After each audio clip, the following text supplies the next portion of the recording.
Welcome back. I'm still in Costa Rica. I wish I could have shown you some beautiful sights. I might throw some in here and there just for your viewing pleasure. The sunglasses are sort of in the spirit of the beautiful sun that I'm experiencing here in Costa Rica. Missing out on all that rain that's going on in the Bay Area right now and so many other places. I hope you're all safe and healthy and managing to get some exercise in despite the rain. It's actually kind of fun to work out in the rain, and you know, if not, you can work out in your home. And I'm here to show you how to do that. So, just a little reminder to keep hydrated. And the other thing, my flight was canceled twice, so I haven't gotten a lot of sleep. That's another reason for the sunglasses. Sorry, guys. Anyway, I'm heading home tomorrow night. 3 days later than I expected. But it's all good, making the best of it. So anyway, I'm going to show you some ab work. So what I'm going to do, there's 2 ways you can do this. There's probably a million ways you can do it. I'm going to show you 2 different ways. So I'm going to do a little bit of lat pullovers here. So I'm going to use 2 weights. I'm going to widen the arm. I'm going overhead. Now this is of course after my shoulder is warmed up. Okay, and then I'm going to come up and bring my shoulders up and then go over. This should be a flat bench, but this bench isn't flat. So like that. Go over. So I want you to be really mindful about your range of motion as you do that. You're going to try to keep the arm relatively straight as you go overhead. Now the other option would be to use 1 weight holding the outside of the weights like this. The outside like that, wide, and right through there, and then you come up. Okay, so I'm contracting it abs nice and strong. And you come up down the other alternative. I'm going to go back to my 2 weights. So over, now I'm going to come up, bring the knees up, and then bring the weight behind your head, behind your legs. Just kind of fun. You can bring the feet all the way down, or you can lengthen the legs out. That's going to be a little more challenging for your low back. So be mindful of that. Remember the light grip, but secure. If your neck gets tired, just skip a rep. But keep the head down, right? And then go over, and then lift the shoulders up. Contract the abs. Overhead, and come up, and lift the shoulders up. And again, remember this is an alternative. Keep the head down so your neck doesn't get overly challenged, okay? Right. So again, if your back is sensitive, your low back, keep the knees bent, and just keep the heels close to your butt as you're doing that. Okay? Got it? What do you think? So that way you're working your upper back. It's more of a really kind of a warm-up. Most people can't really take a super heavy weight and go overhead. Now, I shouldn't say that, but most people my age. So, just keep it reasonable, my friends. Keep it reasonable. You're doing great.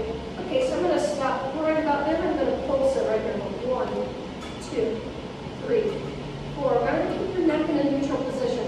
So you don't let the shin tuck way down. Don't let the head way back.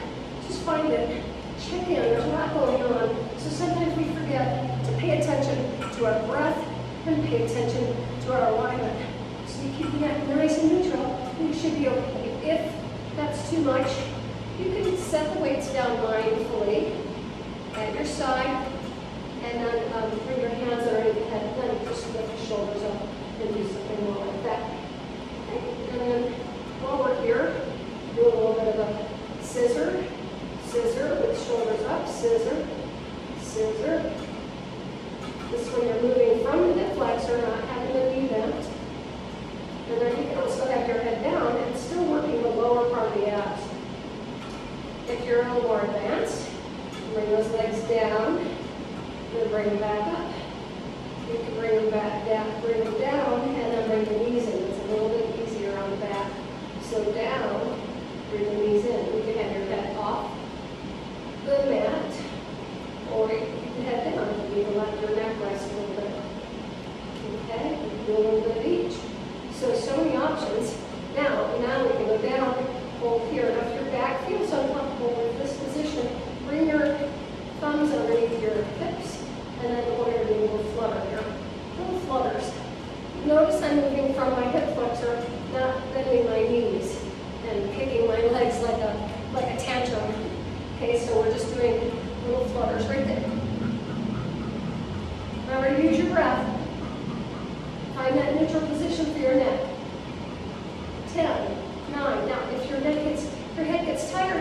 lower it down, let your head rest, okay? Because you don't want to be feeling neck pain for the next 3 days, right? So how did that feel for you? Get a little stretch for your low back here. Create a little happy baby. Hold on to your heel feet. Open up. And then if you're on a flat surface like on the ground rather than the bench, you go side to side. You can do this very gently in minimal range. So you don't want to go off the bench. That would hurt, especially with my weights there. So, but it's a nice stretch for your inner thigh at the same time. And I'm glad I'm at this position and not the other position facing you. Not the most attractive look. Anyway, so, and the little trick is to come on up to your feet. Now that's easier to do on a bench. I like to challenge myself. You know, I'm getting a little older, so I'm like, I have certain measures of whether I'm still have it or not. So one of the things I like to do is when I'm on the floor, I can roll up to my feet all in one fell swoop. Sometimes I have to use my hands a little bit, but do you want me to show you? Oh, you want me to show you? All right, let's see if I can still do it. Let's see if I still got it. All right, I'm about to embarrass myself. Can you see me still? All right, so I was here. I'm going to try to roll over here. I'm going to go all the way over my head. Jump up to my feet. Yoo-hoo! I did it. Okay, well, have a nice afternoon.